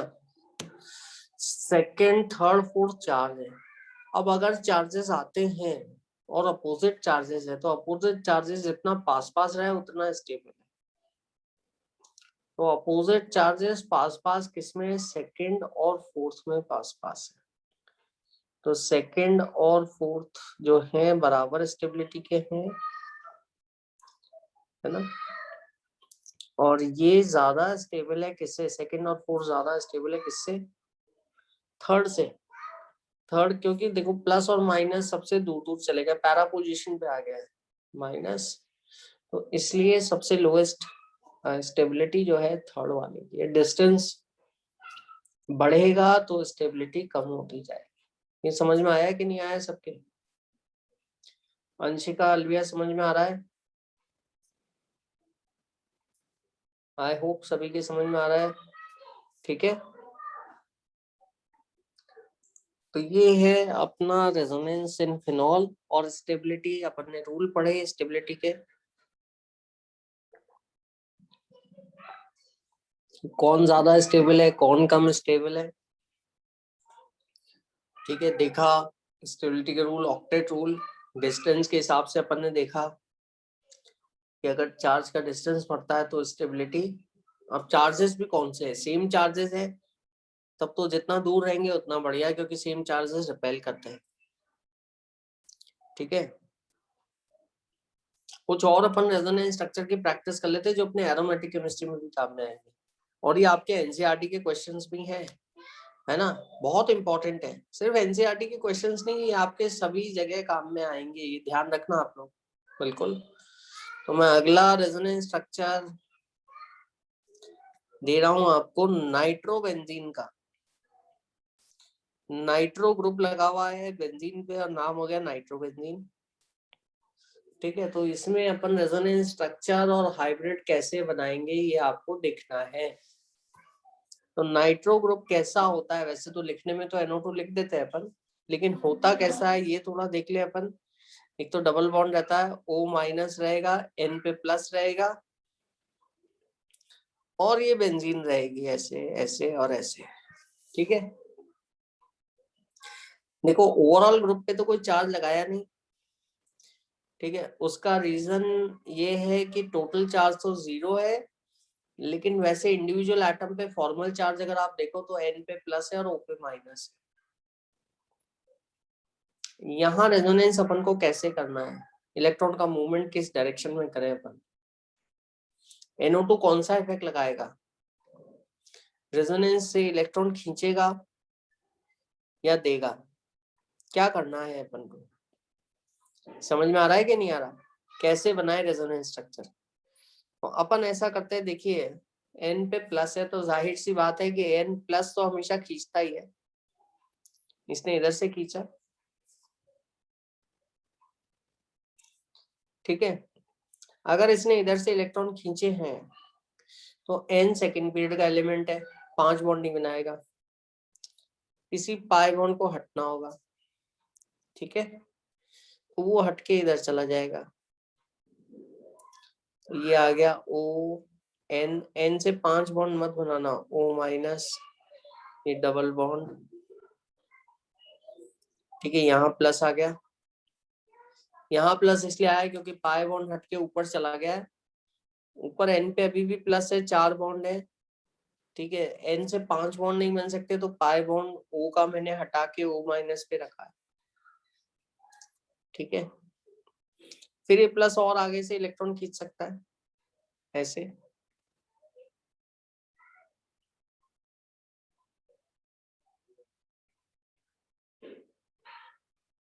ऊपर एनओ को तो ऐसे ही रखो, उसने तो खींच लिया एक बार, अब वो प्लस जैसा कि अंदर आया तो वो अंदर से खींचता रहा है ऐसे।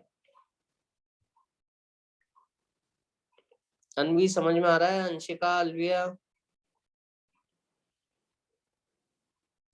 समझ में आया कि नहीं आया सबके?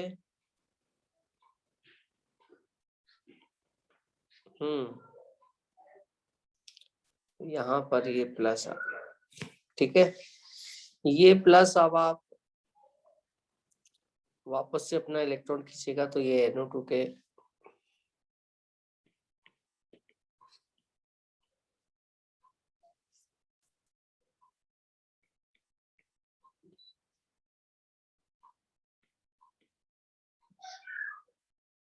ये नाइट्रोबेंजीन के रेजोनेंस स्ट्रक्चर हो गए आपके, ठीक है। नाइट्रोबेंजीन भी पाई इलेक्ट्रॉन्स को अपने ऊपर खींच रहा है तो -R इफेक्ट लगाएगा और इंडक्टिव इफेक्ट -I लगाएगा। समझ में आया कि नहीं आया? क्लियर? फिर अपन एक खास तरह का रेजोनेंस देखते हैं और इस रेजोनेंस को अपन साइक्लिक मॉलिक्यूल्स में देख सकते हैं, ठीक है। और ऐसे साइक्लिक मॉलिक्यूल्स, कुछ खास तरह के साइक्लिक मॉलिक्यूल्स अपनी रेजोनेंस के कारण एरोमेटिक कंपाउंड्स के नाम से जाने जाते हैं। इनका नाम एरोमेटिक कंपाउंड्स तो इसलिए पड़ गया है क्योंकि इनमें अरोमा आती है। अपन अपने घर में 2 एरोमेटिक कंपाउंड्स को यूज में लेते हैं और आप दोनों की ही अरोमा से बड़े फेमिलियर हैं, है ना। एक तो ये है फिनॉल, और दूसरा जो एरोमेटिक कंपाउंड है आपका वो है नैप्थलीन।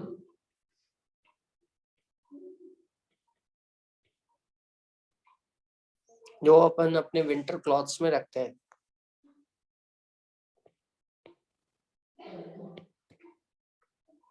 फिनॉल और नैप्थलीन ये 2 एरोमेटिक कंपाउंड है। बेंजीन भी एरोमेटिक कंपाउंड है। ये एरोमेटिक कंपाउंड देखिए, पहले तो जो कंसेप्ट था वो तो इनका नाम इसी से आया, अरोमा। इनमें एक अरोमा होता था और जानते हैं अपन नैप्थलीन बॉल्स में एक अरोमा रहता है, स्मेल रहती है, फिनॉल में रहता है। लेकिन आज जो प्रेजेंट डे डेफिनेशन है वो अरोमा से रिलेटेड नहीं है, वो रेजोनेंस से रिलेटेड है, ठीक है। तो एरोमेटिक कंपाउंड वो होते हैं जो हकल रूल फॉलो करते हैं।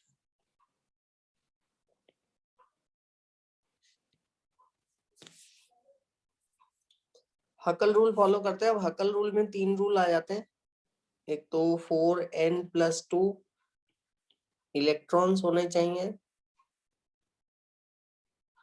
Pi electrons. इसका मतलब कितने हुए? 2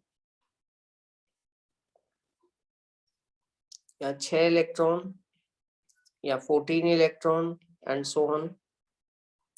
मॉलिक्यूल प्लानर होना चाहिए और साइक्लिक होना चाहिए, ठीक है। अगर ऐसा है तो वो एरोमेटिक कंपाउंड है। ये इलेक्ट्रॉन जो है, साइक्लिक इलेक्ट्रॉन जो है, आपने जनरल लिखा है 4n+2। स्पेसिफिकली अपन बात करें तो n = 0, 1, n कोई नंबर ऑफ रिंग या कुछ भी नहीं है ना। n = 0, 1, 2, 3 रख के अपन एक्चुअल नंबर ऑफ इलेक्ट्रॉन निकाल सकते हो। जनरल रिप्रेजेंटेशन किया है कि इतने इलेक्ट्रॉन्स हैं, साइक्लिक मॉलिक्यूल है, और अगर इतने इलेक्ट्रॉन है, साइक्लिक मॉलिक्यूल का रेजोनेंस हो रहा है, तो ऐसा कंपाउंड एरोमेटिक कंपाउंड कहलाएगा। और एरोमेटिक कंपाउंड ये 3 रूल जो आते हैं हकल रूल में आते हैं, और it is very stable. Aromatic compound are very stable. Example के तौर पे बेंजीन है ना, बेंजीन एक एरोमेटिक कंपाउंड है। देखिए यहाँ पे कितने पाई इलेक्ट्रॉन का रेजोनेंस हो रहा है, 1, 2, 3, 4, 5, 6 पाई इलेक्ट्रॉन का। ठीक है, बना सकते हैं अपन ऐसे। अपन ने साइक्लिक रोटेशन किया इलेक्ट्रॉन्स का, 6 पाई इलेक्ट्रॉन्स घूम रहे हैं, तो ये एरोमेटिक है बेंजीन। ठीक है, समझ आया। नैप्थलीन अगर आप देखेंगे तो कितने इलेक्ट्रॉन्स का साइक्लिक रेजोनेंस हो रहा है, कितने इलेक्ट्रॉन का हो रहा है? अंशिका बता सकते हो मेरे को कितने पाई इलेक्ट्रॉन्स हैं नैप्थलीन के अंदर? अलविया बताओ जल्दी।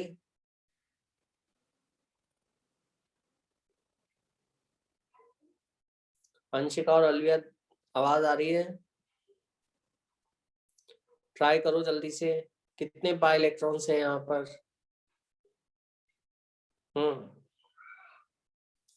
कितने पाई बॉन्ड दिख रहे हैं पहले तो मेरे को ये बताओ। पाई बॉन्ड कितने हैं? 5 पाई बॉन्ड है ना। कितने यहाँ पे, तो जैसे यहाँ पे 6 पाई इलेक्ट्रॉन्स थे, यहाँ पे 5 पाई बॉन्ड हैं, तो 10 पाई इलेक्ट्रॉन्स है,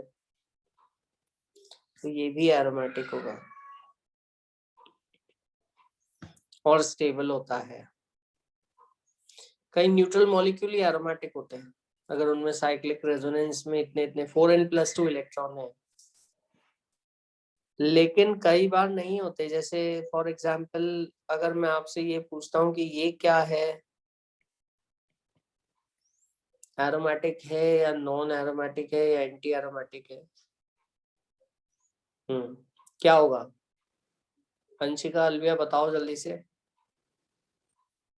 क्या ये एरोमेटिक है? कितने इलेक्ट्रॉन है यहाँ पर? ये तो sp3 कार्बन है, तो ये तो रेजोनेंस करेगा नहीं, है ना। रेजोनेंस केवल इधर उधर हो रही है, पूरा हो भी नहीं रही है, तो ये नॉन एरोमेटिक है। समझ में आया कि नहीं आया? अलविया समझ में आ रहा है? हम्म,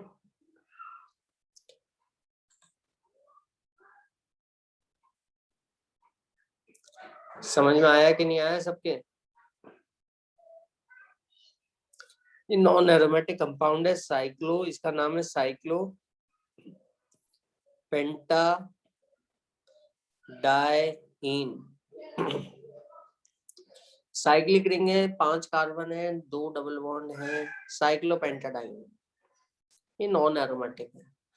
लेकिन एक बहुत इंपॉर्टेंट क्वेश्चन है, और उससे ये कंपाउंड बड़ी आसानी से एरोमेटिक भी बन जाता है ना। साइक्लोपेंटाडाइन जो है ये अपना H+ अगर निकाल दे,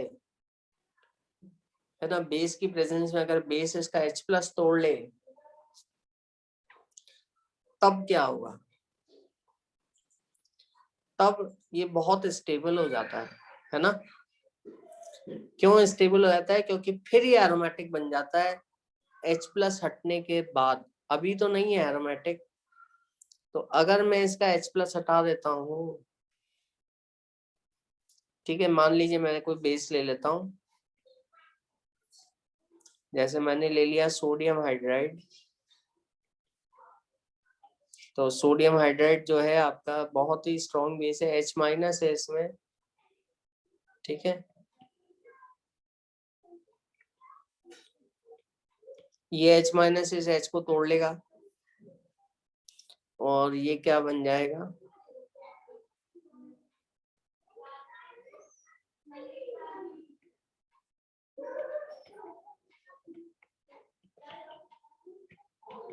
हाइड्रोजन गैस निकल जाएगी और ये Na+ ऐसे इसके साथ में आ जाएगा, यहाँ से H हटा। अब ये H क्यों हटा, ये अपन देखना चाहेंगे।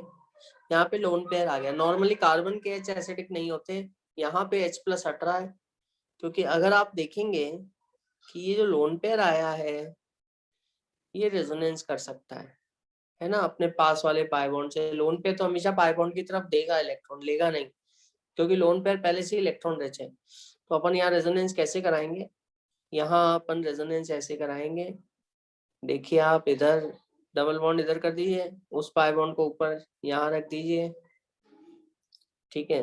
फिर इस ये और लोन पेयर आ गया, फिर से देगा अपने आगे वाले पाई बॉन्ड को, तो यहाँ पे डबल बॉन्ड कर दीजिए ऐसे, ठीक है। ये ऐसे कर दीजिए, ये आ गया, फिर ये और आगे आएगा। ये समझ में आ रहा है, ऐसे आप स्ट्रक्चर्स लिख सकते हैं, तो आपको पता लगेगा कि यहाँ पर माइनस आने के बाद, और माइनस कैसे आया, माइनस पहले नहीं था, -H+ हटने के बाद आया है ना। तो साइक्लोपेंटाडाइन जो था ये तो नॉन एरोमेटिक था, लेकिन उस पे जो माइनस आया, ठीक है, वो एरोमेटिक बन गया। देख सकते हैं अपन यहाँ पर, ये इसके रेजोनेंस स्ट्रक्चर है।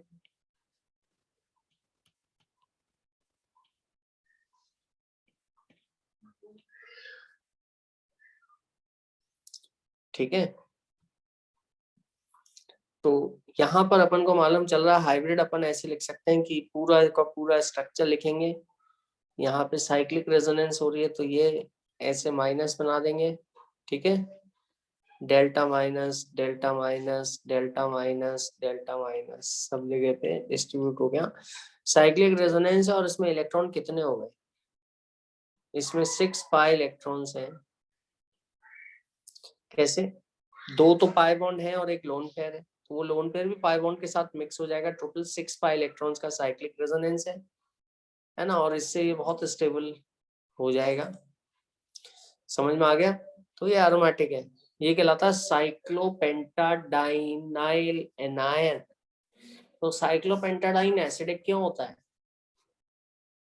क्योंकि उसका जो H+ है वो हट जाता है। H+ क्यों हट जाता है, H+ हट रहा है इसलिए वो एसिडिक है। लेकिन क्यों हट रहा है H+ इसलिए हट रहा है क्योंकि उसका जो कॉन्जुगेट बेस बना है, इसको कॉन्जुगेट बेस कहते हैं। H+ हटने के बाद जो चीज मिलती है वो स्टेबलाइज हो जाता है, रेजोनेंस करके एरोमेटिक बन जाता है।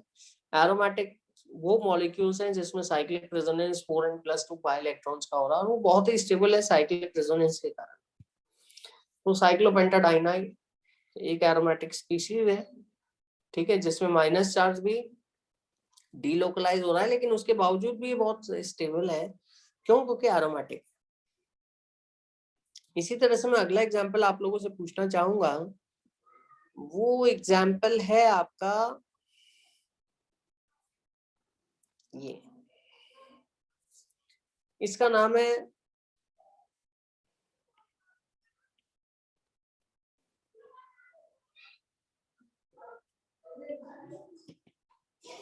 साइक्लोब्यूटाडाइन।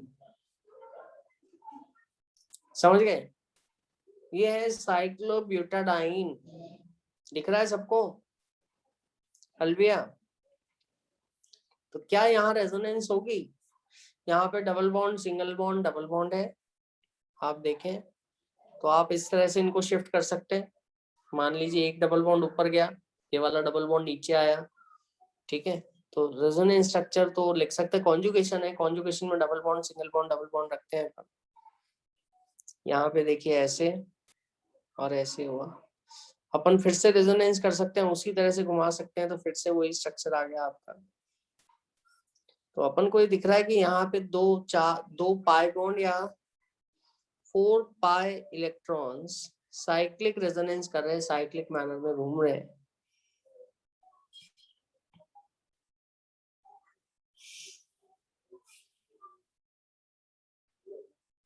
अब सवाल ये है कि क्या ये एरोमेटिक है?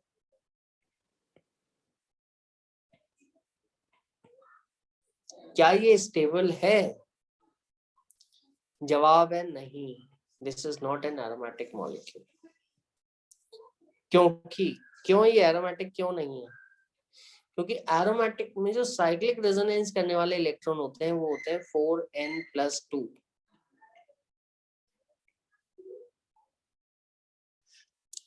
यहाँ पे 4n+2 इलेक्ट्रॉन नहीं है, बल्कि 4n पाई इलेक्ट्रॉन्स है।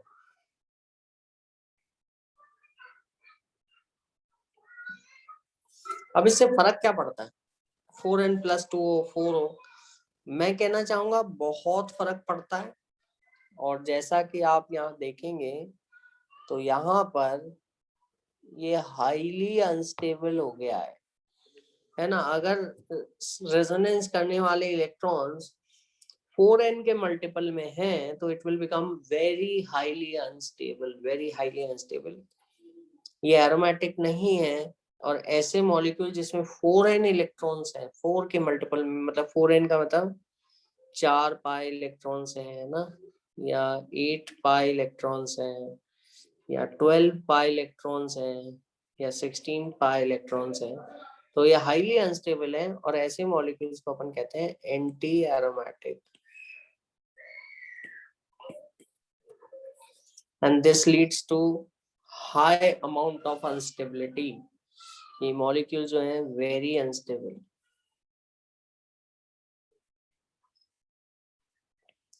और ये मॉलिक्यूल अगर आप देखोगे तो ये मॉलिक्यूल बहुत ज्यादा रिएक्टिव होता है। तो अगर साइक्लिक रेजोनेंस में इलेक्ट्रॉन 4n+2 है तब तो बहुत बढ़िया एरोमेटिक है। लेकिन अगर वो 4n है तो उनका रेजोनेंस में दिक्कत आती है और वो एंटी एरोमेटिक हो जाता है। और एंटी एरोमेटिक मॉलिक्यूल बहुत ज्यादा अनस्टेबल होता है, ये ध्यान रखिएगा आप लोग। It is very highly unstable. ठीक है, एंटी एरोमेटिक मॉलिक्यूल अपन को नहीं बनाना है। जबकि एरोमेटिक मॉलिक्यूल अगर बन सके कुछ H हटा के, H+ हटा के, कुछ बॉन्ड तोड़ के, तो एरोमेटिक मॉलिक्यूल अपन बनाएंगे। क्योंकि एरोमेटिक मॉलिक्यूल बहुत स्टेबल होते हैं, जैसे अपन ने यहाँ पे किया। यहाँ पे साइक्लोपेंटाडाइन जो था अल्विया, ये एरोमेटिक नहीं था, है ना। यहाँ अच्छा एंटी एरोमेटिक भी नहीं था। आप ऐसे मत बोलना कि एंटी एरोमेटिक है, 4 इलेक्ट्रॉन है। आप देखो यहाँ पे साइक्लिक रेजोनेंस नहीं हो रही है ना, बस इतना सा ही हो रहा है यहाँ पे, बस इतना सा। ठीक है, तो साइक्लिक रेजोनेंस यहाँ पे नहीं है। क्लियर? तो ये ना एरोमेटिक है ना एंटी एरोमेटिक था। लेकिन इसका H+ जैसे ही हटा तो एक माइनस आ गया, और वो माइनस बाकी के पाई बॉन्ड के साथ रेजोनेंस करने लगा और इलेक्ट्रॉन पूरी गोलाई में घूमने लगे। और इलेक्ट्रॉन हो गए आपके कितने, 6, है ना। ये पाई इलेक्ट्रॉन, ये पाई इलेक्ट्रॉन और ये उनके 6 इलेक्ट्रॉन हो गए, 6 पाई इलेक्ट्रॉन्स हो गए। ठीक है, तो ये एरोमेटिक बन गया। तो अगर 6 पाई इलेक्ट्रॉन्स हो रहे हैं या आपके 10 पाई इलेक्ट्रॉन्स हैं तो वो बहुत ही स्टेबल एरोमेटिक बन जाएगा। 14, लेकिन अगर 4 के मल्टीपल में इलेक्ट्रॉन है तो बेटा अपन को ध्यान रखना है कि it will become very unstable. ठीक है, तो ये एंटी एरोमेटिक कंपाउंड है, इसका अपन को ध्यान रखना है कि it is a special kind of case where the molecule become highly unstable. जबकि aromatic is another special kind of a case where the molecule become highly stable. I hope ये clear हो गया है। ठीक है,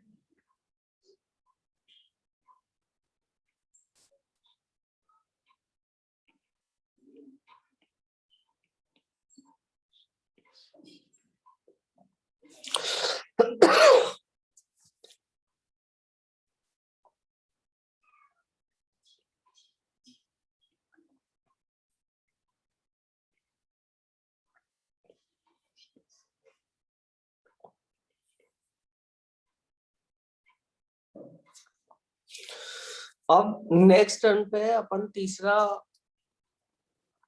इलेक्ट्रॉनिक डिस्प्लेसमेंट इफेक्ट स्टार्ट करते हैं। जो कहलाता है हाइपर कॉन्जुगेशन या जिसको अपन नो बॉन्ड रेजोनेंस कहते हैं। इसको एच इफेक्ट के नाम से जाना जाता है। ठीक है, तो ये भी एक इलेक्ट्रॉन को शिफ्ट करने वाला इफेक्ट है। जैसे रेजोनेंस के अंदर से पाई इलेक्ट्रॉन और लोन पेयर थे, हाइपर कॉन्जुगेशन में CH बॉन्ड के इलेक्ट्रॉन डिलोकलाइज होता है। CH बॉन्ड के इलेक्ट्रॉन और पास वाले p ऑर्बिटल के इलेक्ट्रॉन का आपस में डिलोकलाइजेशन होता है, जिसको अपन हाइपर कॉन्जुगेशन के नाम से जानेंगे।